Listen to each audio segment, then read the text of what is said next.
Yes. so much. Yes. Thank you. Wow. Hello. Good evening and welcome everyone to tonight's program at the Commonwealth Club. My name is Ladaris Cordell. I'm a retired Superior Court judge and I'm thrilled to be your moderator for the program today. Joining us this evening is April Ryan, White House correspondent for the American Urban Radio Networks, a political analyst for CNN, and author of her new book, Under Fire, reporting from the front lines of the Trump White House. For over 20 years, April has been reporting from 1600 Pennsylvania Avenue. She thought she had seen it all until Donald Trump arrived. Few would argue that President Trump's administration is waging a war against the press. The president and his former top aide, Steve Bannon, referred to the media as the opposition party and took the unprecedented step of banning cameras from the White House press briefing.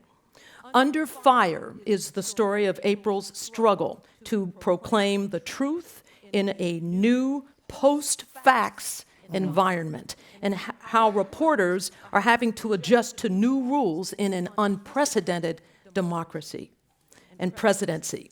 We're excited to have April here tonight to discuss these important issues and more. So please join me in welcoming April Ryan to the Commonwealth Club. Thank you.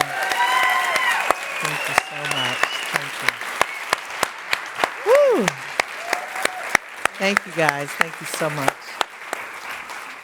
So April, I loved your book, Thank you, Under Judge. Fire, and I think that this cover photo is just terrific. If y'all can see that, it's like, I'm here, I'm gonna ask my questions, and you can answer what you want, but I am always going to be here. I love this photo, it's great.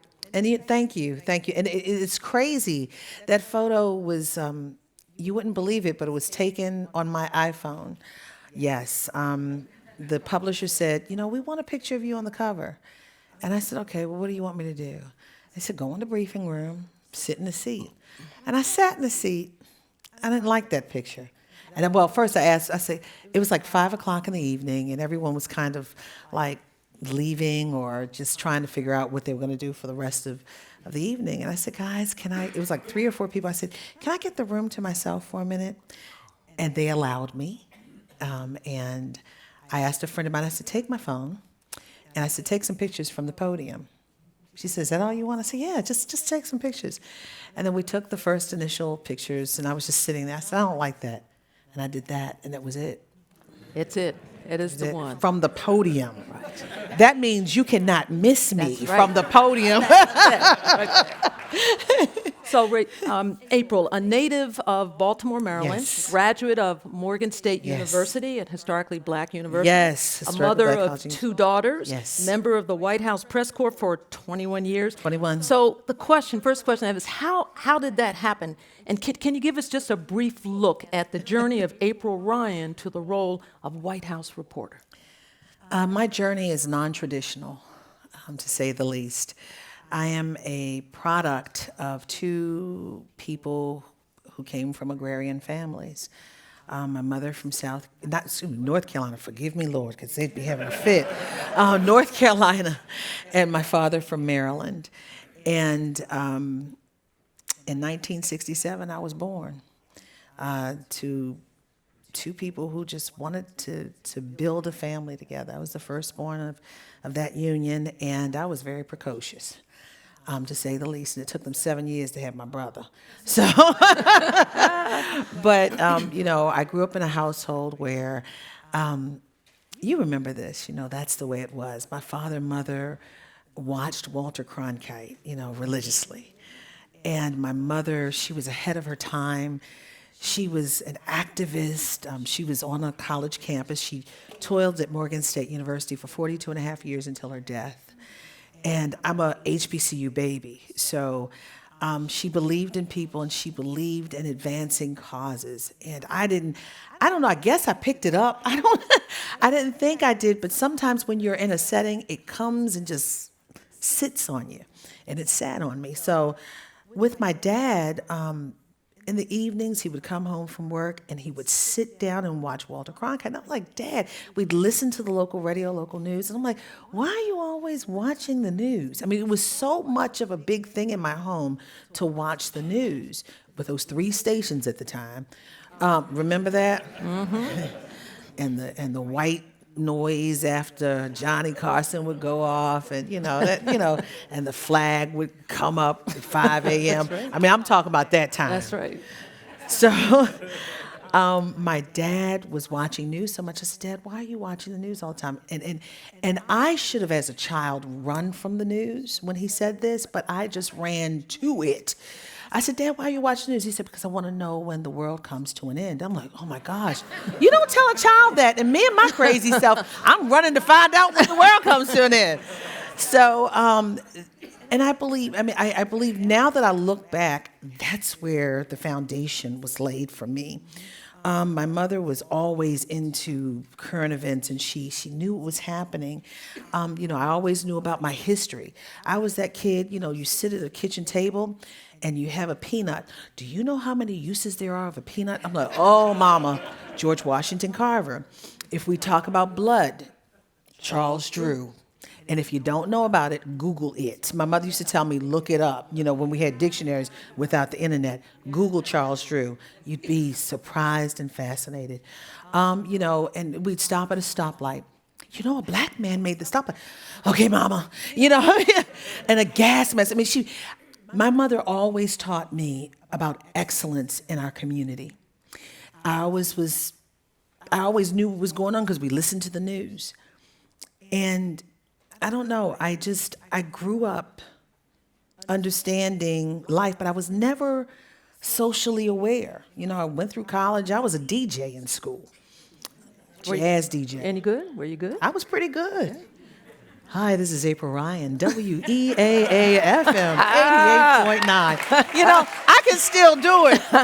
But, I was like, after a while, I can't, I needed more. I didn't, time, weather, and temperament. I didn't have anything else to talk about other than, this is Sade. Is this a crime? I said I need more, but I had a yearning for news. I wanted to get more information. So I started venturing into producing a news show, and I started into doing news. I remember my last DJ gig was at the station in Baltimore. It used to be owned by James Brown, yes, James Brown, and then it was owned by Dorothy Brunson, the late Dorothy Brunson. And I remember, and I just said, this is not for me. And I had a yearning, I didn't realize it, for information.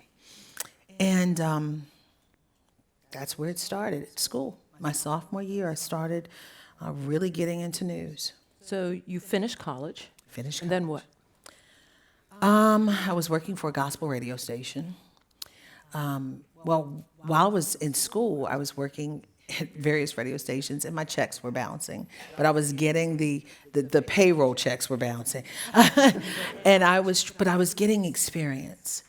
And I worked at a gospel radio station, and I was telemarketing at the same time. I'll never forget, my father didn't want me to get in this business because what we knew of as black radio or black media, you wouldn't make money. They sent me to school so I could get off of their paycheck.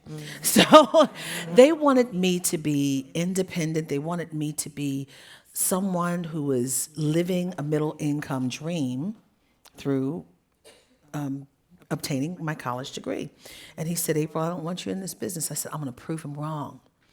I'm going to prove him wrong. And I did prove my dad wrong. I worked hard. I went to Chattanooga, Tennessee, came back to D.C., Baltimore, D.C. I jumped around a little bit, but I honed my skills. And all throughout my time at this station or that station, I was that girl that always, this is newsy, let me send it to the network. I would always send little stringer feeds. And AURN noticed me when I was in Baltimore. And AURN is? American Urban Radio Networks, the network that I'm working for currently, that has had me in that position for 21 years as a White House correspondent. So I was in Baltimore, and they saw the news stories that I was doing, and they liked it. And then what really sparked their interest in me it was when it was in the early 90s, and you all may remember this, when the NAACP was having its big problems with then President Ben Chavis. And I made a report. I went against everyone else. And that's what I like to do. I like to break the news, make sure it's factual, and then break it. And I said, it's not about if he would go, it would be how he would go and when he would go. And they were like, no, they're not gonna fire him. And sure enough, that weekend he was gone. Right. So I broke that, and they said, we got to bring her over. So I was green, very green. The White House, that place will eat you alive. I mean, and this was before the Trump era. Right. You know, Right. It would eat you alive. If you don't know, you won't know. It's kind of a thing where you're grandfathered in. And me being the new kid on the block from Baltimore, I did City Hall, State Capitol, and stuff like that, and did the Washington scene from afar. And I was also working on the local WTOP in Washington, the local news station, being a news anchor. But nothing prepared me for this. So let's go then right to White House briefings. First, just tell us, I think we can imagine, but tell us the difference between attending a White House briefing in the Obama administration and attending it in the Trump administration. Okay, there was a report today that there was only one press briefing for the month of September.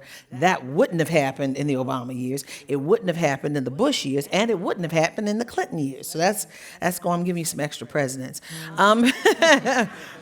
But what's different is that we would time the briefings, and those briefings would last about an hour, 45 minutes to an hour and 15 minutes. Now it's like we're lucky if we get 12 minutes after she gives her opening statement. Sarah Huckabee Sanders. The she in the room. Yeah. I'm sorry, I'm not being disrespectful when I say she. She's Sarah Huckabee Sanders. But here's what's interesting as well. She's strategic in who she picks on. Mm-hmm. She's strategic. Obama was not, They were strategic, but they called on a lot of different people. Sarah Huckabee Sanders, the press secretary, she likes to make sure that the conservative press is called on quite a bit. Friendlier questions, or those that they don't perceive as more hostile. I don't know what's hostile if it's something. Okay, let me say this. So during the Clinton years, during the Bush years, and during the Obama years, even when they were going through the hardest of times, they knew that tough questions about the issues of the day were coming. Mm-hmm. They were prepared. They answered them. They may have cut you off and gone to someone else, but someone else was going to pick up. This administration, they won't focus in. They make sure they might hit it once and move on. And maybe some other people might continue, but they don't like it. And she gets very defensive. And she'll move off of it, and he'll shut it down. Watch how they shut down the briefings when they shut it down. When it starts getting hot, it's getting ready to end. So, and you can see it with this president. They do not like the questions that puts them up against a wall, or the hot topic of the day that they have not figured out the spin on as of yet. got it. So, and I hate to say that, but it's the truth. Yeah. So can you give us a sense? You're April Ryan, you walk into the press briefing room, and Sarah hasn't come out yet. What are you thinking? Are you fearful? Are you... Fearful of what? Who knows? Judge! I know now, in this moment, she's not going to call on me, but I still raise my hand, and I'll go, Sarah. She doesn't call on you? Not right now, no. She doesn't like me, and it's okay. It's sad. She doesn't like me. Thank you. But I'm okay with that. I haven't done anything wrong. I have asked questions like anyone else in that room, but I am now singled out. Why? Well, let's get to this right now. I want to talk about the question. Which one? You asked President Trump, you asked him a question that no one in the press has ever asked of a president. Do you know what question I'm talking about? I know. So I asked it, I know. All in the book. But so what was the question? What was the answer? There was no answer for that moment. All right, what was the question you asked? Before we get into set that, the stage. yeah, I'm gonna set the stage. Yeah. It's a very sad day when a reporter has to ask a president of the United States of America if you are a racist. And every time, I mean, and I still, this book is, I've finished writing this book. It happened in January, and it still bothers me to this day. And I'm going to explain why. And I told you, you know, my beginnings.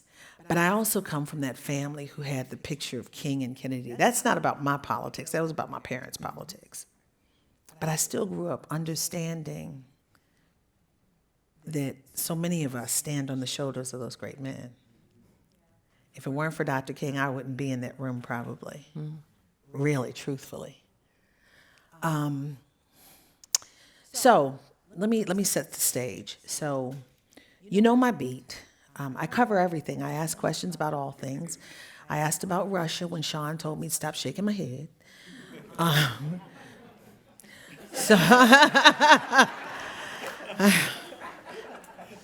God bless him. But what is interesting is that I ask questions about, my focus is on urban America. This is urban America. San Francisco is urban America, you know, no matter what color we are. So I was hearing this stuff percolating in the community and through leaders. You know, he's a racist, he's a racist.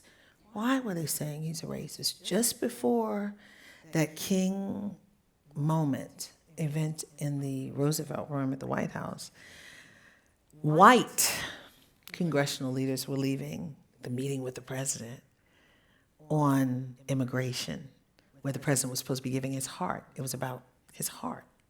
Remember that? And what were the words coming out of the heart meeting on immigration? S-hole nations. Black and brown nations. But Norway was great. And the Homeland Security head didn't know that Norway was majority white, right? Okay. You can't make this up. It's the truth. Google it if you don't believe me. So then not long before that was Charlottesville, was comments about slavery and the Confederacy. It was percolating. You know, you were hearing things, what do blacks have to lose? That was in the campaign. All of this stuff built up.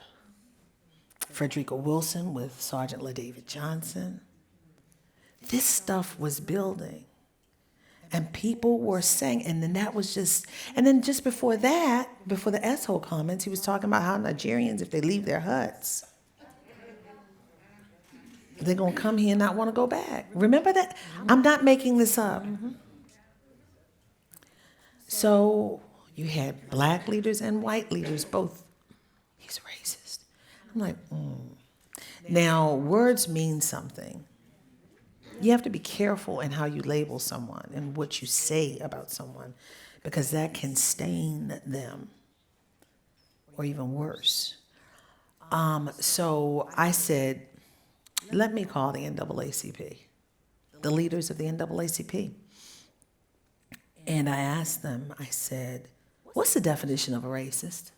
Because before you go out and do a story, you have to research it. You have to talk to leaders about it. I don't just sit up there and ask something out the side of my neck. I know maybe people think I do, but it's like it's already researched. So I was told, and it's so simple,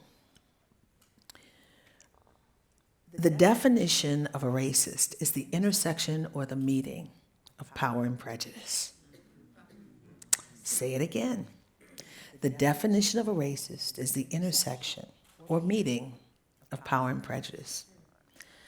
I said, okay, so we're off to the races. That was the night before. So I had not made a firm decision if I was going to ask the question, because that day was so heavy to me. Dr. King means the world to me. I was that kid in Baltimore I was a latchkey child. Latchkey, if you don't know about it, Google it. I used to come home after school, walking home in my little Catholic school uniform. I was one of those bad Catholic school girls. And, but a Southern Baptist, but little Catholic school girl. I would walk home and go home, and I'm one of those weird kids. I wasn't supposed to go out until my parents got home. Stayed in the house. But you know what I would do? I would go to that component set that looked like a coffin. Not the component set, but it was a stereo system. Remember those old stereo systems? It looked like a coffin. You slide the top over, And I would go through my mother's 45s and 33s and 75s and put on the records. Dr. King, his I Have a Dream speech, his I've Been to the Mountaintop speech. I was that kid that was weird. I should have been watching something else on TV or doing homework. I was listening to Dr. King and reading his speech. I mean, I felt it as a child. So he meant a lot to me. So I'm there that day trying to figure out, am I going to ask the question, should I, shouldn't I? And I didn't make the determination until I delivered it. That I was going to, because it weighed on me so much. And then after I asked the question twice and asked, Mr. President, you going to answer any question? He didn't answer. And I mean, I felt the weight of the moment. I felt the weight of what I'd done. I felt the weight of my history. I felt ashamed because I marred Dr. King's day, because the president was there with Dr. King's niece and nephew, not the children, and Black Republicans to celebrate this man, this dreamer he was a marcher who's now a martyr. To celebrate the fact that they were expanding the land around the King Center. And here I come messing it up. That still bothers me. Do you regret asking No. the question? Why not? I called MLK, Martin Luther King III, and asked him. First I said, I want to apologize to you. He said, for what? I said, because I asked you. He said, no, you did the right thing. Mm-hmm. And it still bothers me because, again, you should never have to ask a sitting U.S. president if he's a racist. And then on that day, and I didn't realize how big the question was. It landed that weekend. I did not know. I made it a point to pull myself away from TV because I was so upset. And I just lived my life. And because it not only that, I mean, I had Pastor Darrell Scott. Mm-hmm. He was going to throw water on me. You're right about that. Yeah, in that room after I asked the question. And other reporters were around. Yeah. Right. So let me ask you this, though. I'm going to read from your book, and this is after the question was asked. As a reporter, you write, I have been lied about and talked about, all with an effort to discredit me. I have been harshly criticized by some and applauded by others. And then a little further in the book, you write, it's a job I love. I do love this job. So how do you love a job where you have become the story? As I get emotional right now talking about that, and it still bothers me. And I didn't realize, sometimes you don't when you face it, you feel it. And, but this is what I studied for. This is my vocation. I didn't know all this other stuff was going to happen. But I love this job, and I'm not going to let anyone tear down my dream, my mother and father's dream for me, my community's dream, and those shoulders that I stand on. I will not. I love this job. because I'm asking a question, I gotta, no, I'm not going anywhere. I love my job.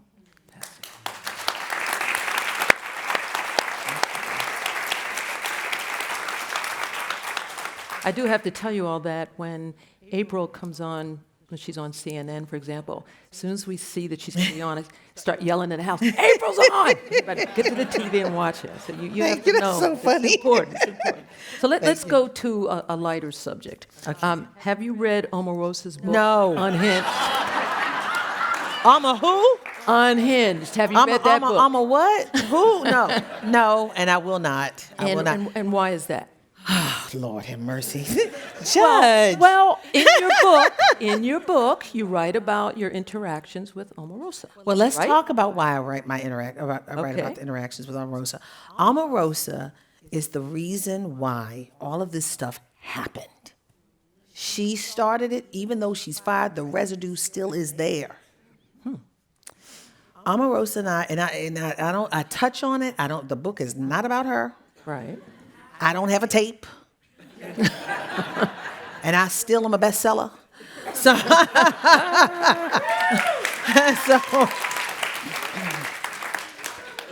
so forgive me, but Omarosa and I were friends. We were close. I loved her like a sister. While everybody was telling me, girl, she gonna cut your throat. I'm like, no, y'all don't know her. I said, that's just for TV. Little did I know. She hurt me. And we were backstage, and today, and it's crazy. Today I was looking, you know how when you're on a plane, 5.5 hour flight, and yes. I'm trying to figure out, okay, what's going on? What do I do? Looking through my phone. And I look at my pictures, and I go back in time. Today was the first day I went back in time with my pictures with her. And it brought a tear to my eye. We were close. And I showed you some of the pictures. Our families knew each other. I went to her church. She took me to Skid Row where she ministered. And then this person, who is this? I'm like, so in my take, you're fine unless you get in her way. So. Did you get in her way? Apparently. And it's sad. We can leave it at that if you like. No, I'll talk about it. I think it's cathartic. Get it out and breathe. No. So what happened was we were friends, but that friendship. I mean, she was. And it is not a myth. It's not conjecture. She worked for Bill Clinton. She was in Al Gore's office. When Al Gore wanted me to interview him, he would tell her to call me. And that's how we started. And back then, we were both young, 20 years. I was, 21? I'm 51 now, whatever. Y'all do the math. You're still young now. Thank you. You're welcome. So, we became friendly. And then after she left or got fired or moved up, failed up or whatever out the White House, we'd run into each other. It's the truth. We'd run into each other around the country.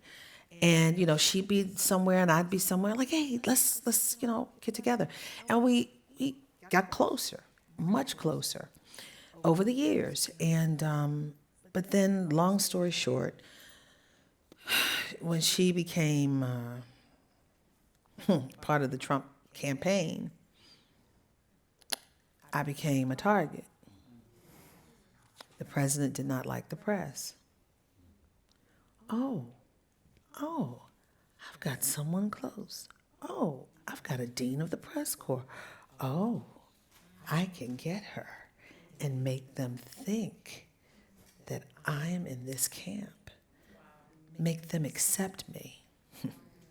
That's what a friend will do. So I was in WikiLeaks, and I'm not mad. I don't care. They can talk about me on Twitter. I think it's a badge of honor that I'm in WikiLeaks. And the reason why I say that is because any reporter in Washington worth their pen and pad, their microphone and video camera, should have been in WikiLeaks. And I say that because John Podesta, I've known him for a long time. And I was asking John Podesta emailed him, why is it that Hillary Clinton is not doing so well in the black community? I said, we should have black reporters come together with her. And then so with WikiLeaks, I did see the back and forth exchange with Karen Finney and the rest of them. They're like, oh, April's wrong. It's not that bad. April was right. But what WikiLeaks doesn't tell you is that I was calling Donald Trump's people. I was calling his secretary at Trump Tower trying to get an interview. I was asking Omarosa. They don't tell you that I was talking to Ben Carson's people. They don't tell you I was talking to Ted Cruz's people or Jeb Bush's people. They don't tell you I was also talking to Bernie Sanders' people. That's what they don't tell you. But it's all one side. And then so that I'm supporting Hillary and I'm trying to do all this. So I'm like, whatever. So then, in her warped way of trying to make people think that I've done something wrong to cut our friendship off, she tells people I'm taking money from Hillary Clinton. Mm-hmm. Yes, that will kill a career. I've worked hard. My parents sacrificed for me, and they're gone to glory. And I would do them a disservice if I would have fallen under that trap. So I talk about it in the book, but all of this was in efforts for her to look good in this Trump administration. So when it comes to reading her book, no thank you. When it comes to her tapes, yeah, those are tapes. But like she taped me, she takes the portion that she wants you to hear, put it in context, and consider the source. You write in your book, and I quote, "This White House wants to control the Browning of America." Yes, and Michael Steele. What do you mean? Michael Steele, the former RNC chairman, even said that. We are a nation that at one time used to be proud of talking about Lady Liberty, how people came. You know, we used to always hear we're a nation of immigrants. No, we're a nation of natives, slaves, and immigrants. But the immigrant thing was really the prideful thing that everyone took to. Lady Liberty, bring me, you're tired, you're hungry. And how everyone would come through New York and see Lady Liberty standing there in the harbor. Now it's like, it's shameful for some. And when you hear people talking about a Muslim ban, who are they talking about? When they were talking about cutting off these visas, you know, and they got into this thing about, you know, oh, we don't want these immigrants coming on welfare. I said, wait a minute. And I'll never forget that night I was on Aaron Burnett, and I was on with Paris Denard and Joan Walsh and someone else. And they were trying to talk about the welfare, you know, the fact the welfare rolls. I said, no. And they were starting to go down the line of black and brown immigrants. And I said, wait a minute, I remember. And see, this is when you're dangerous. When you've worked in prior administrations, you have recall about things. And you can pull it up. You can Google it for proof. So they were talking. I said, ho, and they had to go to commercial break. And I'm so thankful for the commercial break. I took my phone. I said, wait a minute, Center for American Progress. Black immigrants came up. Black immigrants are the immigrants who have more education and do better than the other immigrant communities. This was Center for American Progress. And they were like, Paris was like, he ultimately told me to shut up on air because he was so upset. But, you know, where's Paris now? But that's a whole nother story. But, no, it's a whole nother story I'm not going to get into. But, no, I mean, that kind of thing. And then when the disparaging remarks about other countries, you know, S-hole nations versus Norway, and there is a concern. We are a nation that is now seeing the number of children being born in hospitals who are minority. The vast majority of children born in hospitals now are minority. We are a nation that's browning, and there is an attempt to roll it back. And if you don't believe it, just listen to the speak on immigration from Stephen Miller that the president gives. Right. Oh, Lord, y'all don't like him, do you? Yeah, it's like you said names. Oh, my goodness. April, you write about something in your book called the emotional tax. What is an emotional tax? The collateral damage on me, my children. My blood pressure has gone up. And that's the truth. Ask my doctor. It's not good, but I'm not leaving. It's stressful. When you come home, think about this. think about this, and this is something that I know you all can relate to. When you have an argument with your significant other or don't want to be other, that's just between you and that person and your small group, right? Right. And it's a little embarrassing for that little group, maybe 20, 30 people at most, or maybe more, a little bit more. But think about it when you're on TV in front of the President of the United States or the press secretary and the world is watching. Yeah. I can't go to Wegmans anymore.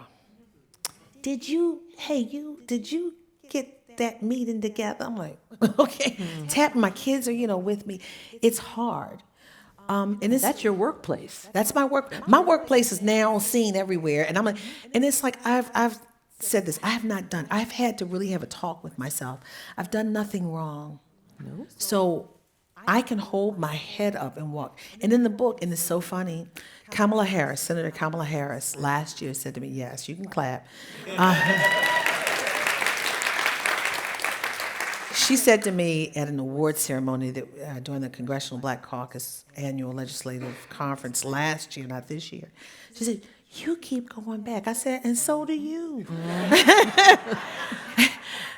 But I mean, again, that what really is my compass is the fact that I've done nothing wrong. I've done the same thing for the last 20 years that I'm doing in these last 2. And I think about something my mother took from Dr. King.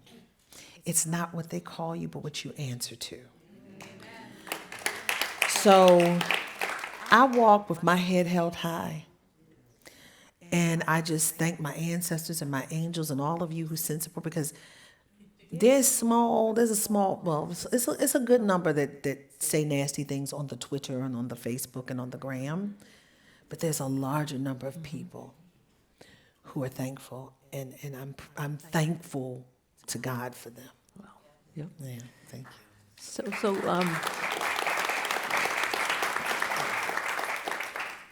you're awesome. You know that? Oh, Judge. No, you're awesome. So I'm going to include some questions now from our audience. Did you enjoy being on the Bill Maher Show with Steve Bannon? Oh. Okay, so let's break that down in parts. How many of you watched Bill Maher? I was crying on that stage laughing. It was terrible. Terrible. It was a fun show. All right, so I'm gonna give y'all some truth, and you may not like it, but Right. As a reporter, we have to go into situations or but go into situations and places and meet with people to inform you.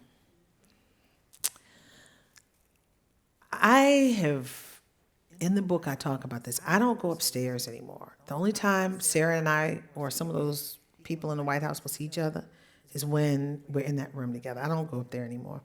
And when the president sees me, he makes this awful face. And I'm like, he does. He's like,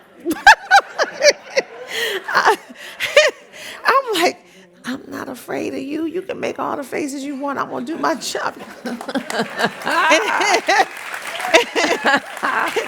He really gives me that face. So I'm like, okay, whatever. So, but I made it a point because I have said this. I said, I don't ever want them to say that something happened up there. Because after the Omarosa fight, well, that's in the book too. Right. And it was bad. I said, I will never go up there by myself because they'll say I did something. But luckily there were witnesses there. We didn't need, Omarosa taped it, but there were still witnesses there who prove stuff. But I said, I will never go up there so they can say something happened that didn't happen. So I never met Steve Bannon until that night. I told the producers, I said, I want to meet Steve Bannon. They said, oh. I said, no, I want to meet Steve Bannon. I want to find out what's going on. So they said, oh. So to my surprise, Steve Bannon was like, yeah, tell her to come. I said, he really said that? I was shocked.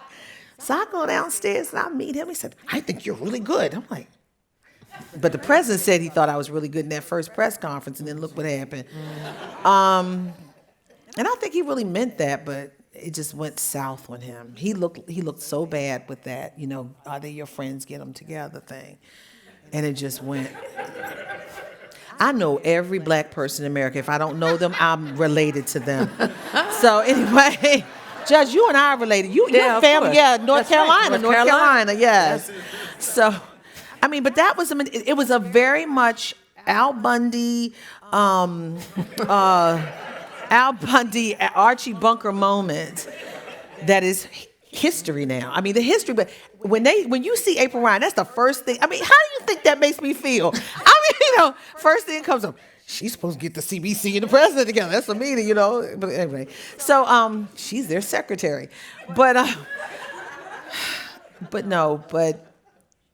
I never met him, and I gave him the what for on some issues. I'm not going to get into it right now because we're going to continue our conversation this week. That's all I'm going to say. And I want to get it on tape. Good. It'll be interesting. Yeah, because let me say this. And the reason why Steve Bannon is important, whether you believe it or not, there's a thought that he was the de facto president at one moment in time. He was leading this country. And also, members of this administration have blamed him for the racist tone and behavior that's come out of the White House. And I asked him about that. And he denied it, but still, I want to hear from him. I'm going to listen. And I want to get it on tape because I want to put the pieces of the puzzle together. When it's in chaos and dismay, you can't put it together. But at least you can kind of see a little bit more clearly in that murky mess what's going on. But no, I mean, you have to talk to people. You have to listen to what people have to say. Because sometimes there is truth within the lie. Or the lie within the truth. I don't know. Yeah. One of the reasons I love the Commonwealth Club audiences is because they have such good questions. I'm scared. So here's another one. Can you comment on Trump's attack on female reporters? Thank you. Is this workplace harassment?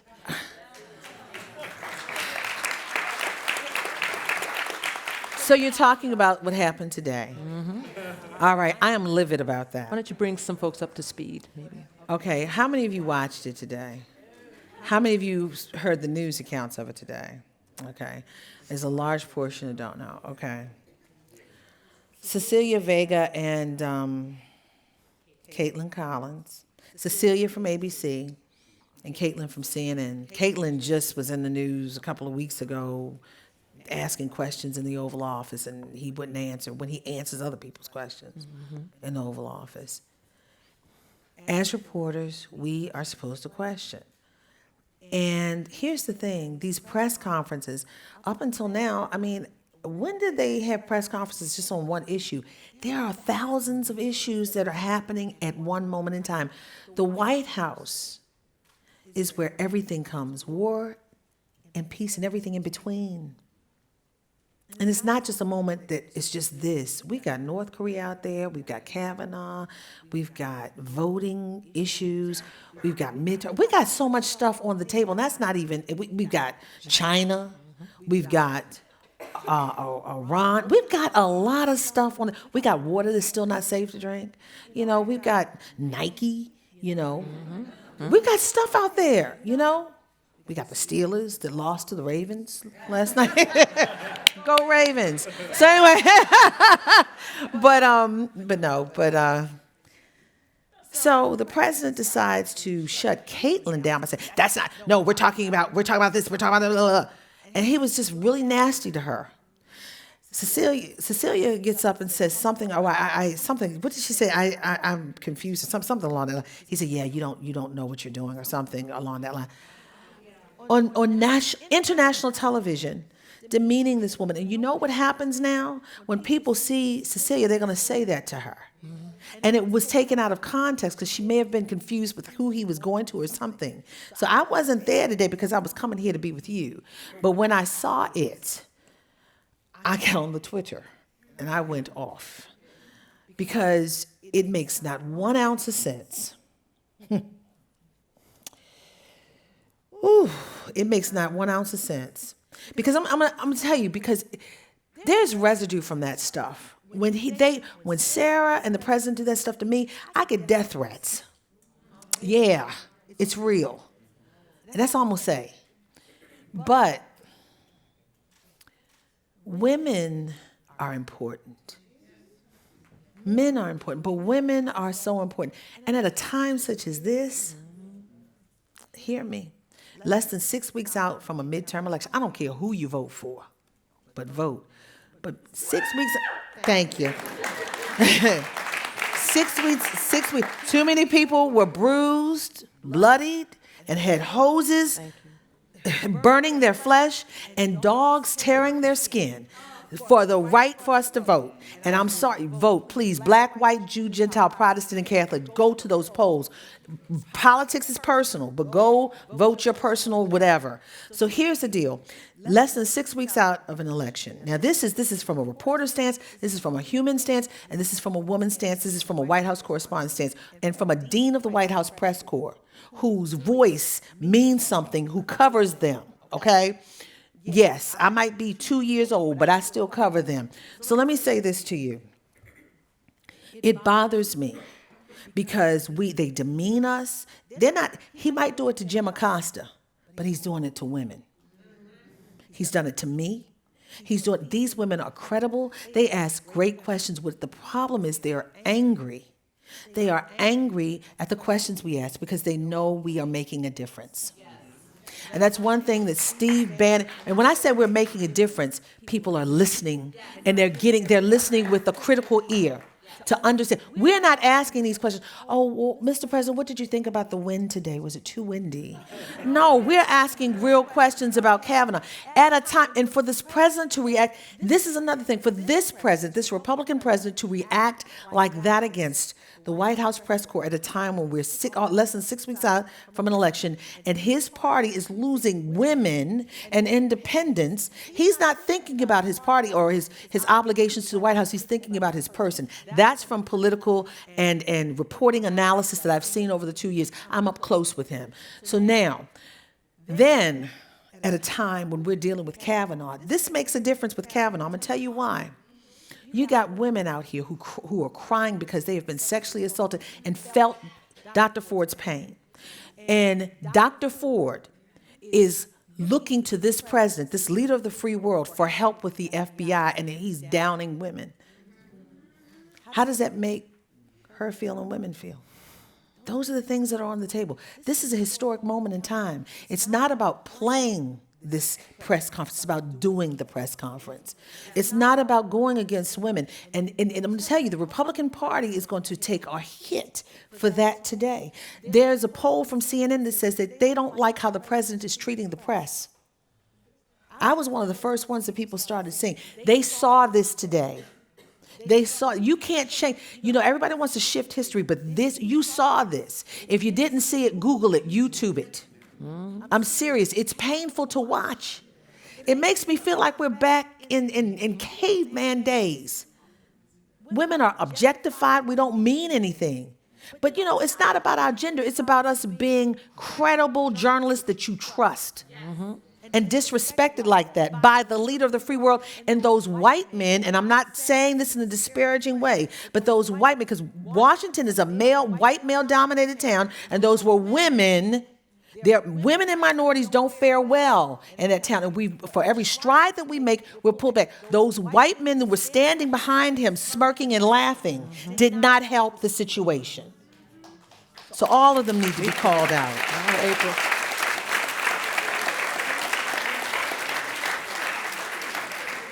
And I'm a lover of everyone. I hear you. I have friends of all races, everything. But I'm going to tell you, I believe in everyone being on the same footing. I believe in equality.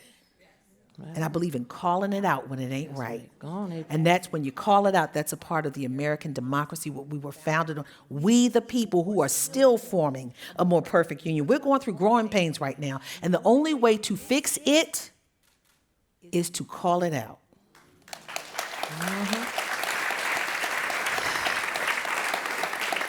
And that's part of freedom of the press. That's why part of the First Amendment of the Constitution.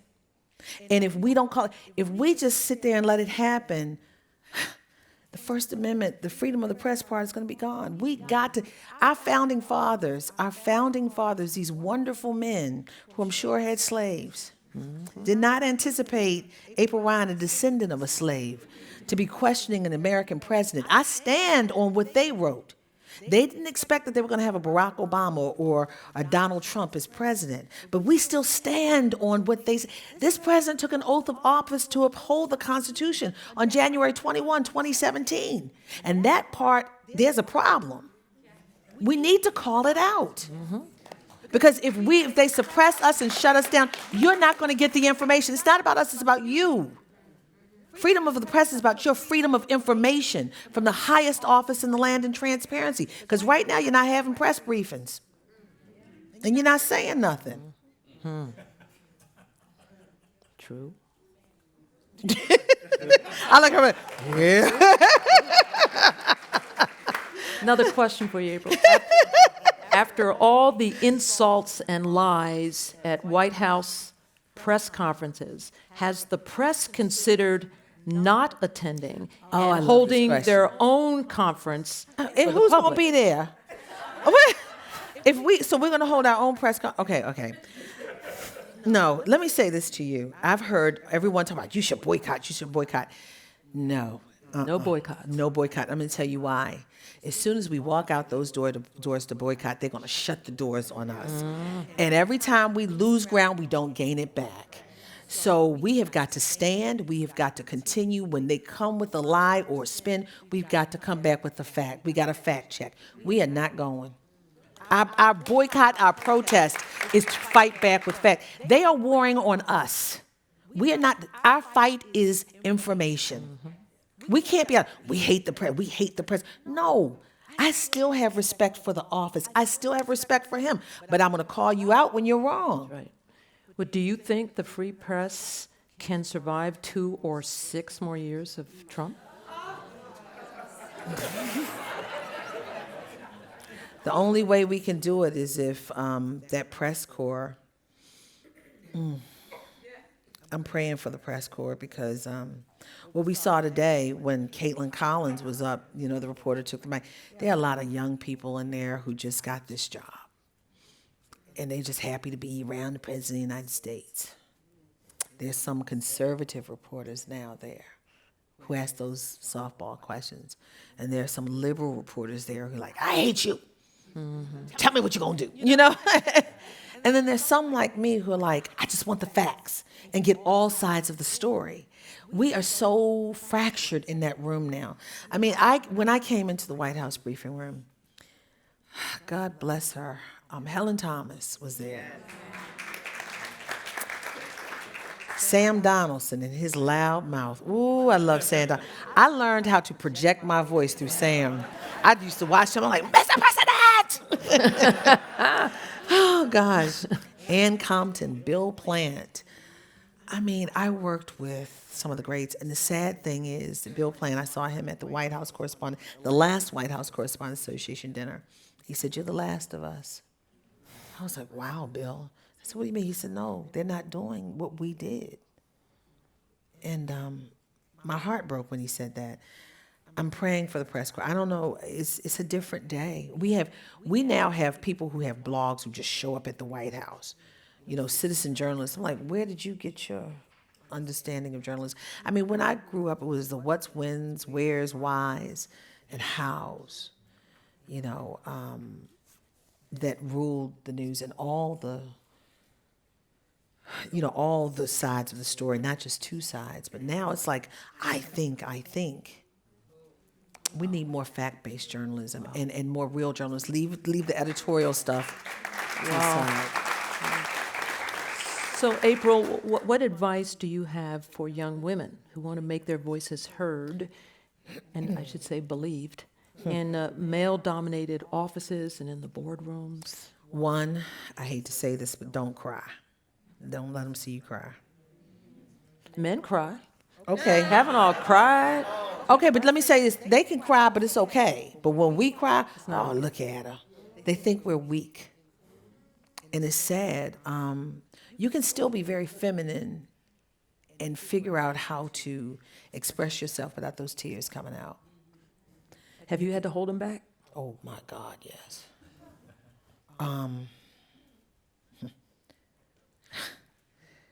I had someone tell me the only reason why, and you read it in the book, the only reason why I get called on is because I'm black. That was a day I wanted to cry and swing. I had to hold both. I'm from Baltimore. I was going to give a good Baltimore drag, but I said, for those of you who don't know what a drag is, Google it. But or watch a reality show. You'll find out what it is. No, there were times I wanted to cry. There were times I felt left out. And this is one thing that Helen Thomas said, and I wrote it in one of my books. Men talk to men. Washington is a male-dominated town, and then a white male-dominated town. I don't fit into that category. A lot of times I stand alone. A lot of times I'm alone. A lot of times I'm alone.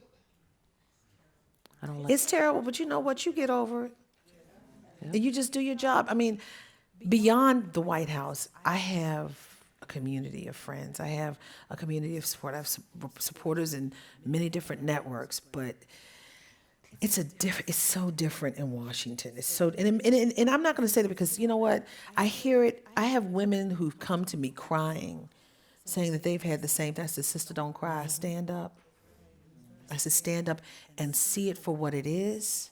And then you know how to engage. Once you can step back from the emotion of it and really look and assess the lay of the land, because I know why the attacks are happening to me. Because at first I wanted to cry. That day that Sean told me to stop shaking my head, I said I'd had Omarosa going after me. And then the president said, get them together. And then Sean was like, stop shaking your head. I was like, what do they think I am? I said, oh my God, this is the worst day. And I talked to people that said, I've never heard you like this. And I never let anyone see me cry, but I was upset. But I pulled back and I saw it for what it was. I am not the base or perceived base of this administration. And they wanted to use me as an example to say, we're giving it to the press.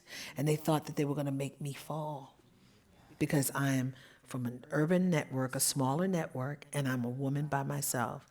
Well, now about a year and some in, they're like, I didn't know she was going to be as formidable as she is. So don't cry. Right on. Just assess the lay of the land and then you engage. Don't use the emotion when you try to figure out your path through the murky waters. What are your thoughts on the state of conservatism in the U.S., especially for the black community? What are my thoughts? I mean, I have no thoughts about it. I think it's healthy that we have people of differing opinions. I think it's healthy when conservatives court Black America. But I think it's also healthy when the far left court Black America. But I think it's healthier when these groups really do something for Black America.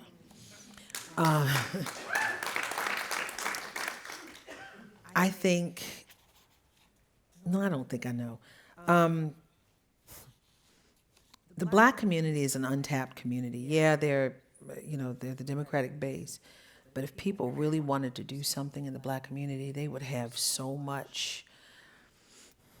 It would be so much of a fuller plate, a richer plate, because there's so much to bring to the table. In the Black community, there is entrepreneurship. White America calls it entrepreneurship. We call it the hustle. There are a lot of people who believe in the ideals of the Republican Party, but will not become Republicans because of what's happening now, the idea of racism or the perceived racism or what we see as racism. So I believe that the Black community has been taken for granted by both parties, and I think they should be courted. And I think that Black people need to start holding, not just Black people, but brown people as well. All people should hold these political leaders accountable. Not just go to the polls on election day and say, that's it, they didn't do anything for me. Why aren't they doing anything? You haven't made them do something for you. And watching from the unique perch that I've been sitting in for 21 years, the squeaky wheel gets the oil. Once you start marching consistently and persistently, they listen. They don't want you squeaking. So they'll give you, I mean, let's take, for example, Parkland. Another example was zero tolerance. When they pulled our babies, those babies away from their mamas. And right now, how many of those children are not going to see their mother? They're not going to be able, they can't find their parents. It's ridiculous. Thousands. And there's not an outcry. We forgot. And then look at what's happening now with Kavanaugh. Elijah Cummings, Congressman Elijah Cummings from Maryland, who is the minority leader in government oversight and reform, said this is guerrilla warfare. He said it's going to take the American public to make a difference on Kavanaugh. The Kavanaugh nomination is in jeopardy, but what will tilt the scale, it's not the FBI investigation, it's you.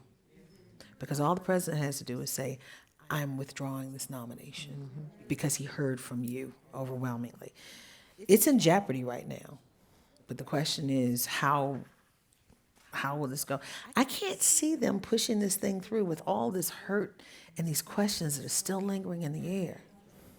Just as a reporter, I mean, I've heard from so many women who are crying out, you know, and what's crazy is, Judge, I watched with all of you. I was like sitting there. People were eating popcorn. I mean, I've never seen this. I mean, you know, people were, it was like, ooh, this is good. You know, it was like, I was watching. I'm like, what in the world? But what really gets me about this is before they were supposed to take that vote, Suzanne Malveaux from CNN, dear friend of mine, it was just the stars that lined up. If she had not had her camera and followed those women who ran into that elevator and found Flake, Flake didn't shut that door because those cameras were there. That's what freedom of the press is. That is transparency at its best. You saw what happened. You saw Flake, like, oh my God. He didn't shut that door because those cameras were there. Those cameras were there. You saw it. Those women were given their truth. And he couldn't. Sometimes when you give people can't handle your truth. And you saw he was vexed when he went back into that chamber. And then he pulled Chris Coons out. Come here, let's go talk. You saw it. What happens if they shut us down? You saw step by step. That's what we do. That is journalism excellence. And now the nation, the world is riveted to this. So that's what we do. We may do a lot of things, you know, that y'all don't like, but that's what we do. Wow.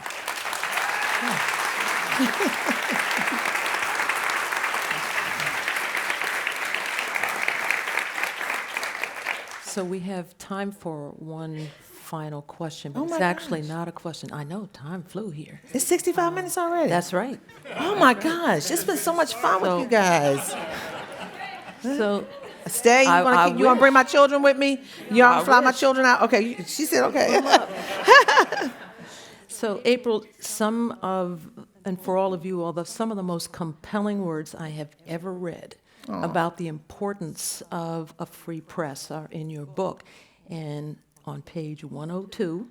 So, what I'd like you to do, if you don't mind, is to close our conversation with your reading this wonderful and inspiring passage. And I have turned to page 102. Thank you so much. Okay. I'll continue to press for information. I stand with my fellow journalists who persevere regardless of the issue or the obstacle. More than ever before, a free press is needed to offer truth and expose what's done in the dark. We're not freedom fighters or in the resistance, just people who are proud to tell the truth with pen and paper rather than the sword. Please stand with me, with the White House Press Corps and beyond, to support freedom of the press. And